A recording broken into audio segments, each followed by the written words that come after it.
Hi everyone, thank you for joining us in today's webinar. My name is Taylor Danko and I'm the marketing coordinator here at HR for Health. And today we're going to talk about how to avoid penalties for breaks and overtime payments. We're going to dive into the world of labor laws, overtime, and other workplace shenanigans.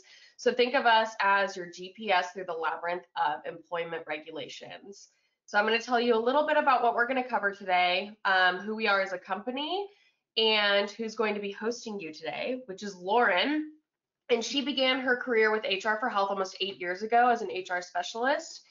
And quickly, she developed an interest through problem solving. And in our software, she became an operations manager. And through this role, she took all of the customer frustrations that she heard and used that to create solutions and the different features that we have in our software today.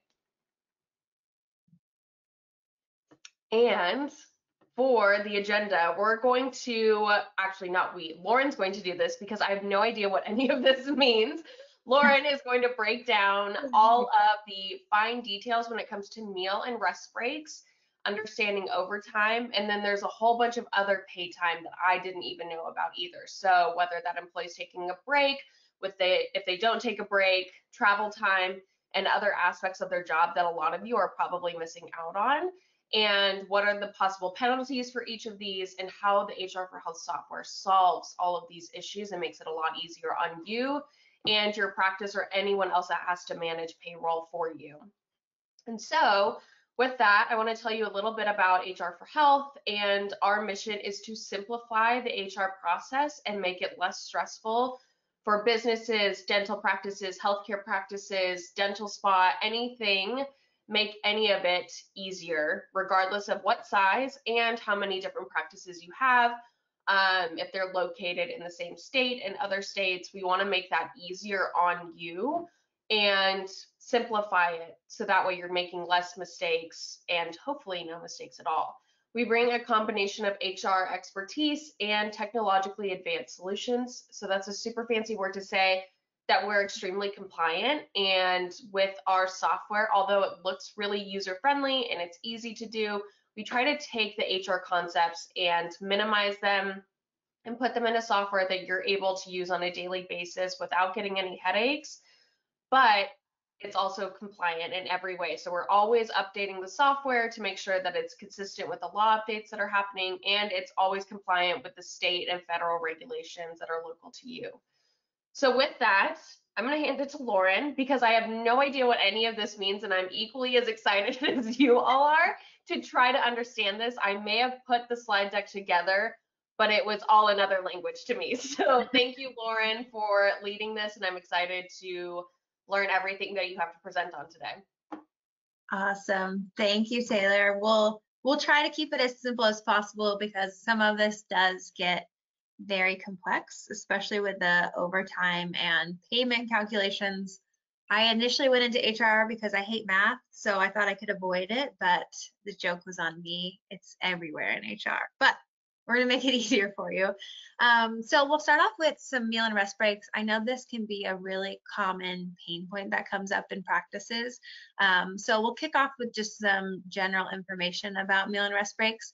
So a rest break would be short breaks, typically 5 to 20 minutes, and this would be considered paid time. So an employee would not clock out for this time. They would be considered on the clock for this time, and it's just a rest break. And then meal breaks are usually 30 minutes or longer. You might close your practice for an hour, so it might be an hour. But these are not typically considered paid time, so an employee would be clocking out for that time. Federal law doesn't have any specific requirements for meal or rest breaks, but there are about 20 states that do have their own requirements. So we'll go into that a little bit more on the next slide. But these are just some general things to keep in mind. If your employees are taking short breaks, those are considered paid. If it's anything longer than 30 minutes, then they would clock out for that time. I'll show you the software and how the timekeeping works in general, but you do want to make sure that your employees are clocking out for that time. Again, just for documentation to prove that they took it and so that they're not accidentally paid for that time. So state laws with everything in HR, all the states have their own employment laws. So 20 states have their own meal and rest break rules. You want to make sure that you know your state specific rules. A lot of states have timing requirements, so you have to take meal break by the end of the 5th hour or before the end of the 5th hour. New York specifically has times in place, like it has to be taken before. I'm blanking on the time because it's so complicated, but it has to be taken before like this time of day. So make sure you know what your specific state's rules are. You also want to make sure you have your policy in place for your handbook so your team knows exactly what breaks that they're eligible for. But for example, California, there are penalties in place. So for every meal or rest break that is missed, you would have to give the employee 1 hour of pay. So it's like a premium for not taking their meal or rest break. So it can get very expensive. So again, that's why you want to make sure that you are aware of what your state's rules are. It would be way too long to go through every state on here, but if you have questions, reach out to us and we can make sure to answer any questions that you have. We do include state-specific policies for your handbooks, and that'll outline it for your team as well. But just make sure that you are familiar with your state-specific rules there. So in our software, we give a reminder every time that the employee clocks in. So if you're in the states that have a requirement for meal and rest breaks, they're going to get this reminder every single time they clock in to take their meal and rest breaks.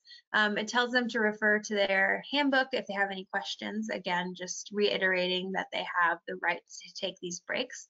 We found this is a very strong defense, especially if an employee claims like, you never told me that I could take a break, you never allowed me to. This just reiterates that every day that they were reminded to take their breaks. And the handbook, as always, we're always going to preach the handbook. It backs up that you were telling them and making it available that they had those rest breaks and meal breaks. A lot of practices will actually close during lunchtime. So let's say from 12 to 1, they just close the practice entirely.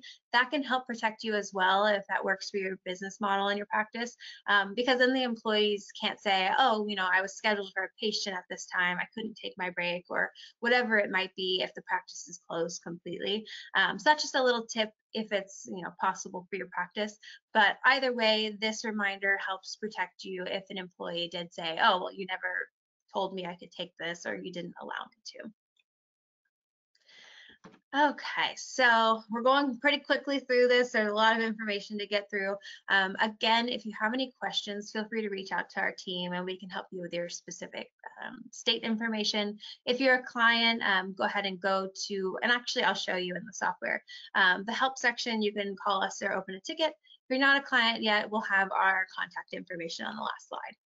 So I don't want you to think I'm skimming over and we're not going to help you. We're happy to help. We just can't get through all of it in one presentation. Okay, so we're going to go over the basics of overtime. So first, the overtime is based on the work week that you set. So typically it defaults to Sunday through Saturday. You can customize that however you want to. So if you wanted it to be, Wednesday through a Tuesday, you could do that. Keep in mind, I've seen a lot of practices try to get creative and avoid overtime by being creative with their work week start and end. In the end, it all comes out the same. You still have to pay overtime no matter how you split your work week. So you can still be creative with it if you would like to. You can customize it in HR for Help so that overtime tracks according to your specific work week. But unfortunately, it's not going to allow you to avoid that overtime. The federal rule for overtime is over 40 hours in a work week. So if they work over 40 in that Sunday to Saturday period, or if you have a custom one. And then some states have specific daily overtime requirements as well. So they might be over 8 hours in a day, it might be double overtime for over 12 hours in a day. Some states have, if you work over or 6 days in a row or 7 days in a row, there's overtime requirements. So just make sure that you have everything in mind there. You know what your state's overtime requirements are. And then it's also important to have tracking in place so that you can clearly see, okay, they worked this many hours, is how many overtime hours they worked. Again, I'll do a demo of our timekeeping in my opinion, it makes your life so much easier. So I'll show you how all of that works as well.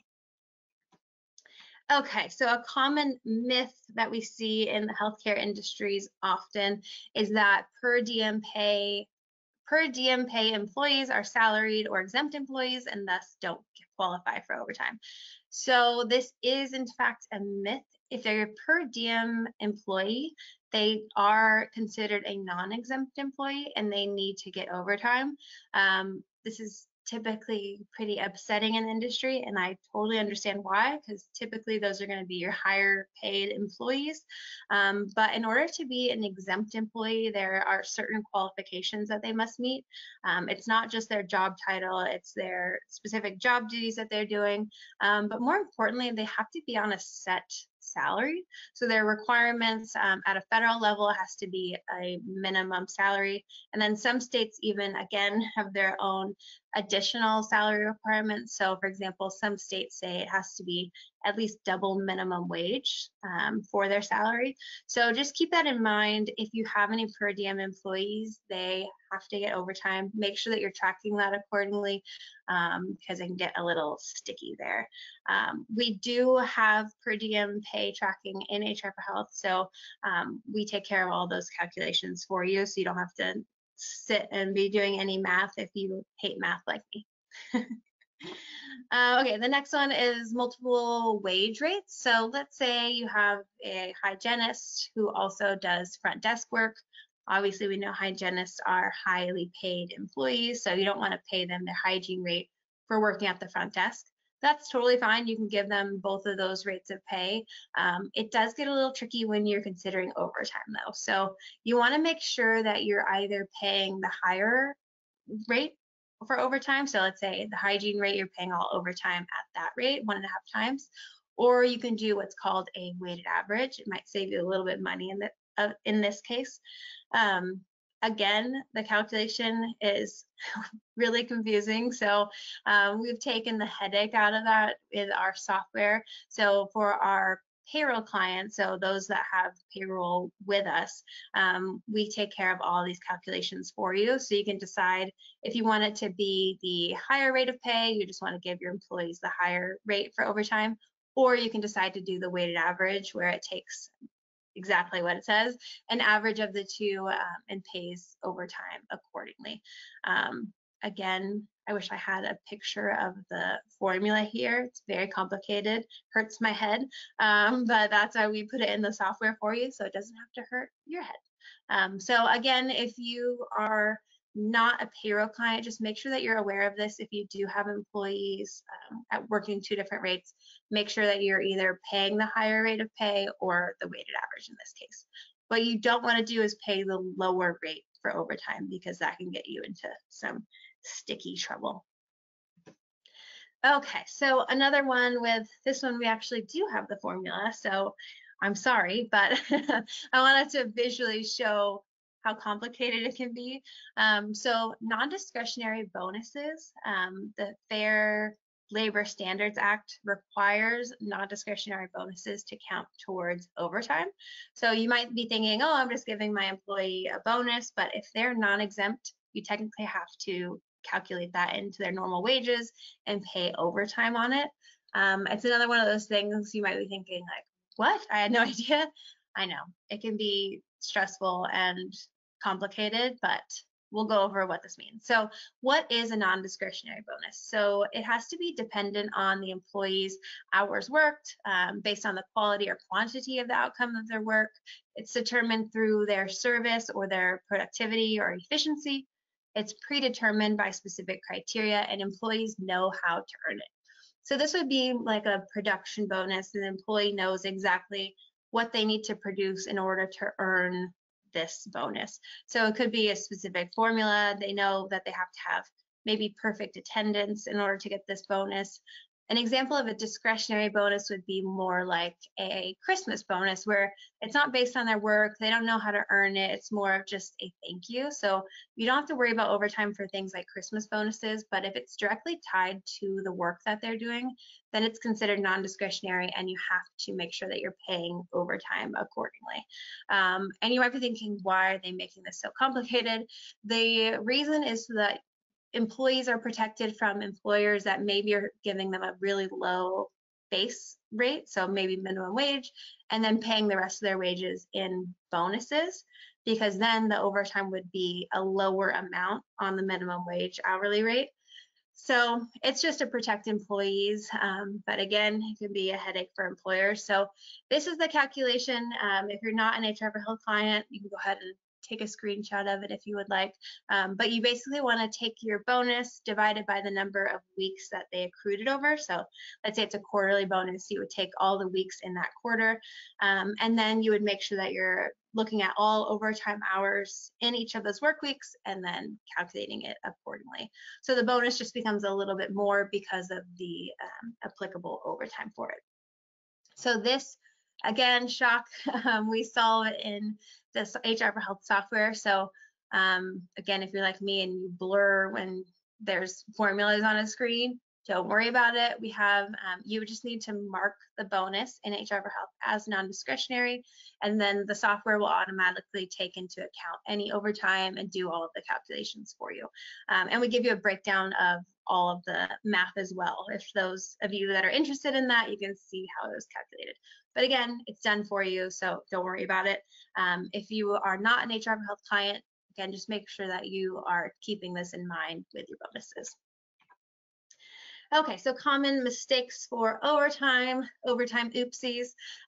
Mistake number one, only paying overtime for hours over 80 in a pay period. This is a really common one that we hear in the industry. Make sure that you know what your state's rules are, but at the very least, federal rules is 40 hours in a work week.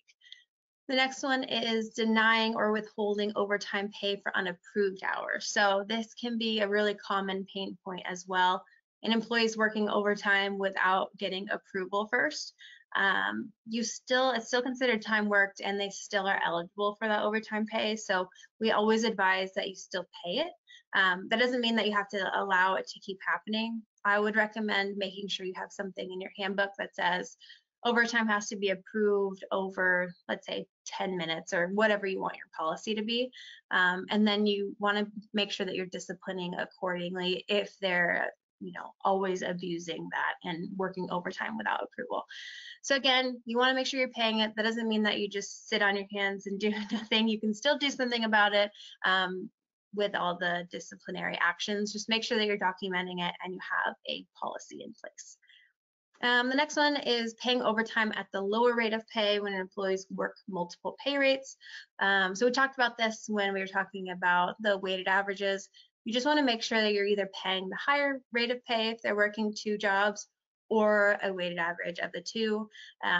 You would be underpaying them if you paid them at the lower rate for overtime. The next one is not paying overtime for per diem employees. So as we talked about, per diem employees are considered non-exempt and they are eligible for overtime. So make sure you have a system in place there. And then number 5, misclassifying employees as exempt employees. So this could be a whole other webinar, and I'm sure we will do one at some point. But you want to make sure that you're classifying your employees correctly. It's really rare in a healthcare practice for an employee to be considered exempt. So make sure that you know who can be exempt and who can't be. Our team can help you with this as well. When in doubt, it's just safer in general to make them non-exempt. But again, we can talk that through with you if you have questions. Okay, the next one is recognizing and compensating other paid time. So other things that might come up in your practice that you might not know that you have to pay for, we're going to go through high level each of those as well. So travel time is the first one. Generally, as a rule of thumb, if the employee is under the employer's control at any point, so if they're traveling to a training, a conference, something that you're requiring them to go to, that would typically be considered paid time. If they're traveling anywhere other than what was defined as their place of work, so at the practice, then you typically would need to pay for that travel time. And you can pay at a lower rate of pay for travel time. So I've seen some practices do minimum wage for travel time pay because obviously they're not actually working, but you still have to pay. So you want to make sure that you establish that in your handbook policy, what the travel time pay is. And you want to make sure, again, this is still the 2 different rates of pay scenario. So weighted averages do apply if you decide to pay at a different rate of pay. Another thing you could do instead of minimum wage is a percentage of their normal rate of pay. So for example, if you wanted to do 70% of their normal rate of pay, then you could do that as well. And we can establish all of that and set it up in HR for Health. You can just say, I want to pay 70%, and it'll calculate that automatically for you.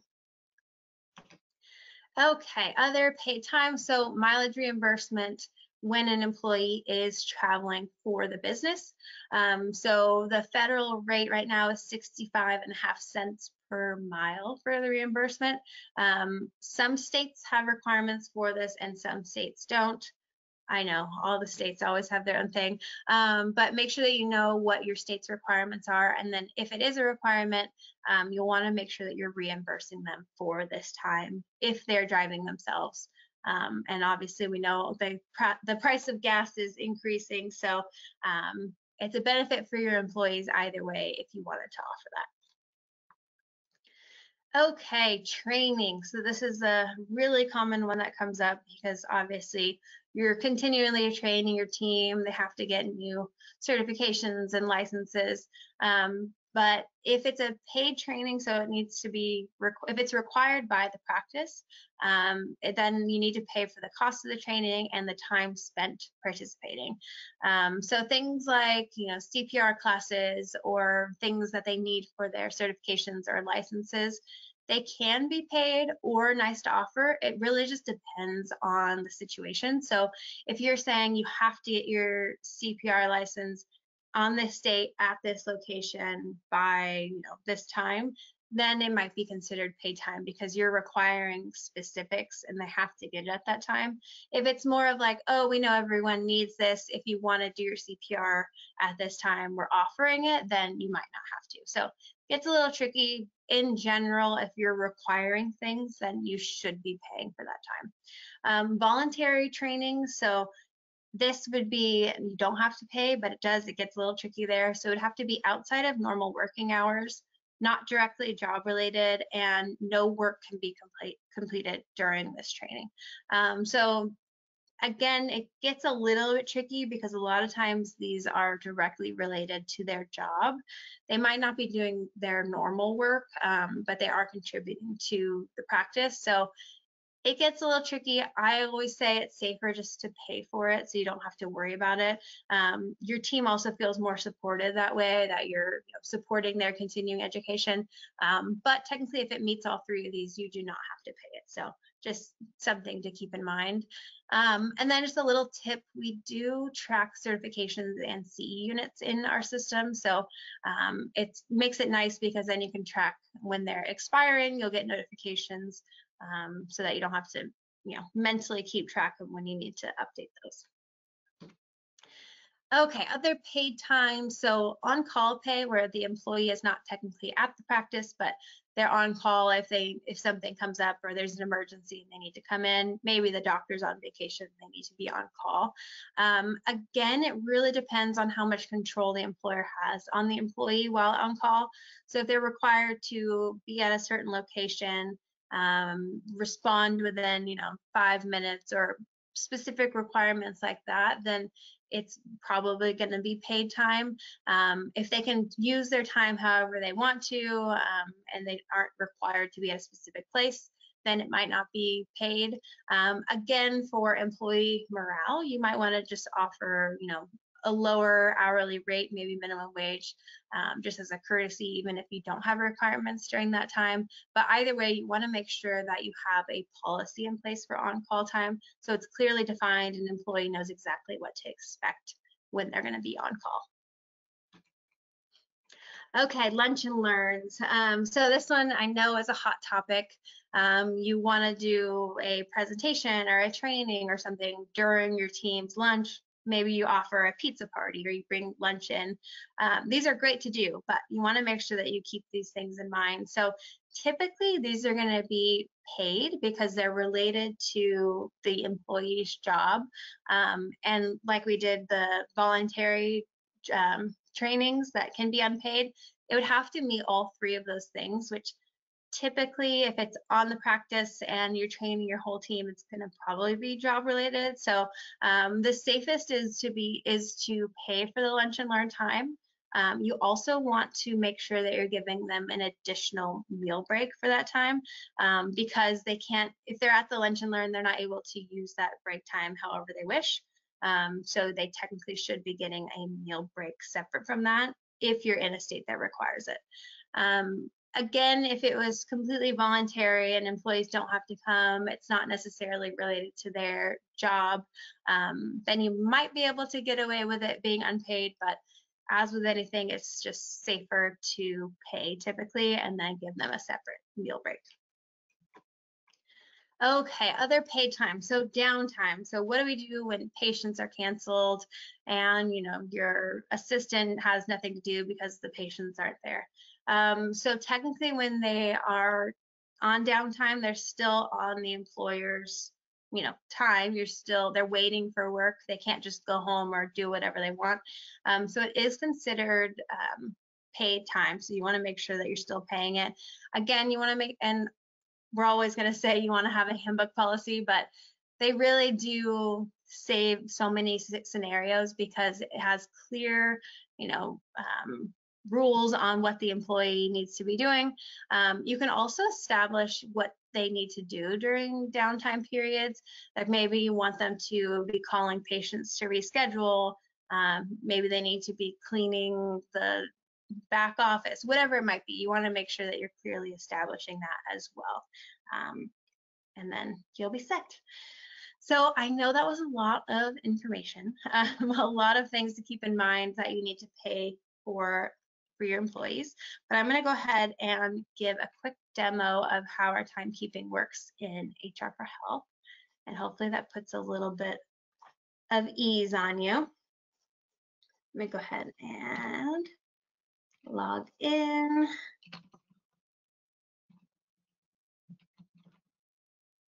All right. Okay, so this is obviously a test account, but I wanted to show you how we can track employees' time for different things like travel time, or if they work between multiple locations or positions. So on the 16th, you can see that I clocked in 3.5 hours under my front desk rate, and then I clocked in 4 hours under my hygiene rate. So you can clearly see here from the employee's timekeeping page, but when you're running payroll, it's gonna associate each of these with a different rate of pay if you're one of our payroll clients. So let's say, front desk might be, $15 an hour and hygiene is $50 an hour. It's going to pay each of those accordingly automatically. So again, takes those calculations out of it. And then again, if they work overtime, then it's going to take the weighted average for you between the two. We can also track between locations. So if you're a multiple location practice and want to track between and employees work back and forth, you can see this one is the San Ramon location and this one is the Walnut Creek location. So you can track that as well. And then travel time. So on this day, maybe I traveled to a conference that I'm not usually going to, but it took me an hour of travel time, then we can track that accordingly as well. And as I mentioned, you can tie different rates of pay to each of these. So let's say travel time is minimum wage, so I'm going to be paid minimum wage for this, and then my regular rate of pay for my normal working hours. And then I also wanted to show you, so when an employee clocks in, they can select, if you have different rates of pay and different things you want to track, they'll have this drop down. So if I'm like, oh yeah, I need to do my travel time because I'm traveling to a conference, then I would select travel time. But maybe today I'm just clocking into my Walnut Creek location. Nothing crazy, it's just my normal rate of pay. So I can click that Walnut Creek and then click clock in. This is where they're going to get that reminder to don't forget to take their breaks and look at their handbook if they have any questions. So again, that's going to show up every day or every time that they clock in so that they can always see it. And then if we go back to the timesheets page, we can see that I just clocked in. So if you're a manager and you want to see what's happening, who's clocked in, you can always see that as well. I also wanted to point out, so for the 16th, let's say I worked from 8:30 to 12, and then I clocked out for an hour and then clocked back in at 1 until 5 p.m. So this is crucial. You want to make sure, again, that your employees are clocking out for their meal breaks. You can clearly see that I took an hour meal break here. So for documentation purposes, you just want to make sure that that's always there. And then another fun thing for our system is this modification history. So this one specifically, I didn't make any edits to, but you can easily see what changes the employee made, if they made any edits at all. It'll show you what it was before and what it was after. So if an employee forgot to clock out and they need to edit their timesheet, you can see exactly what they edited. And it'll also show you the IP address that they were on. So you can see if they were at the practice or, maybe at home, you can see exactly where those changes were made. And I'm sure we say this in so many webinars, but we do recommend that employees are the ones editing their timesheets directly, not the managers, so that you can prevent an employee from saying like, oh, I actually worked longer than that, but my manager edited my timesheet to make it less.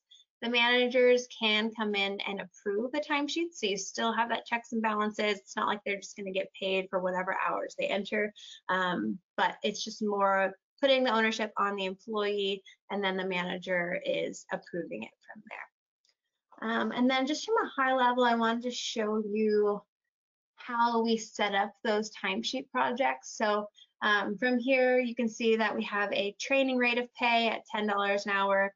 We have a meeting rate of pay at $15 an hour. Travel time is 70% of their regular rate of pay. So it'll automatically take 70% of whatever their hourly rate is and pay them accordingly. So you can either do a set hourly rate or you can do a percentage. Again, you want to make sure you're establishing both in your handbook policy. And then here you can see we have the San Ramon location and the Walnut Creek location if you want to track by different locations or departments. And then you can have subcategories for the different positions that they're working. So again, we have projects for all of our clients. Adding the rate of pay to it is specific to our payroll clients. So if you have questions about that, just let us know and we can help get you upgraded if you're not already. And I think that's it on the software. Oh, that's right. I mentioned to our clients if they have questions, you can go to the help page. We have all of our contact information up here, but you can also click create a support ticket if you don't have the chance to call someone at that moment. You can select an HR question, and maybe you have questions about labor law and you want to know more about meal and rest breaks. Maybe you're in Texas and have no idea what your rules are in your state. You can open a ticket and our team will help you out there. So make sure to check that out. And then also, while I'm talking about resources, we do have this resource center. We have a support resources section if you just have any general questions on anything in the software or how it works. You can click into here. We have all of our FAQs and our videos here. And then from an HR perspective, we have the law update section.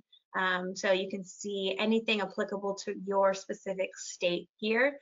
So for our existing clients, make sure you're checking those out. We're always updating them. Some really good information and resources in there. Awesome. Well, that is all I had on the software side. So let me go ahead and go to our next slide, and I will kick it back to you, Taylor. Thank you, Lauren. That was a lot of information. I'm sorry, everyone. You made it really interesting. And to kind of tie up the presentation today, we do have this report that is free for download. And before you all cringe at the thought of having to read something else, please download this, save it to your phone, and then read it at night before you go to bed. It is super interesting and it'll make you feel less alone in terms of HR in the healthcare, dental, optometry, and chiropractic industry. There's a lot of common struggles that are happening across the board in these professions, whether it be from staffing, recruiting, retaining employees. A lot of you are experiencing the same issues, and you can learn some insights as to what's happening right now, what's going to happen in the future, and why it's so important to stay on top of these trends.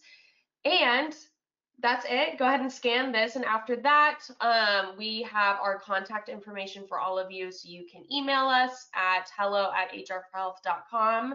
You can call us. I don't believe in calling. I think that it's not that fun.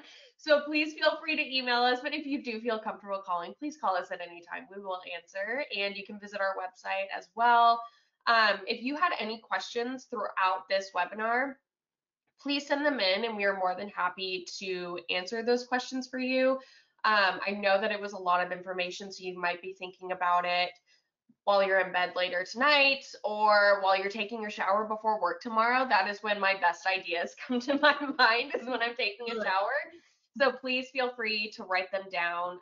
And overall, from this webinar, we want you to understand that although you can probably find a loophole and Google how to calculate different payroll things like overtime and lunch breaks, the laws are changing so often that it's absolutely not worth it for you to be caught in trouble and to take this to court. And really everything is tracked. So it's not worth it for you not to have that paper trail showing that you made those adjustments. It's not worth it for you to have to do all of this manually or keep it in a spreadsheet or do some chicken scratch on paper to try to figure it out.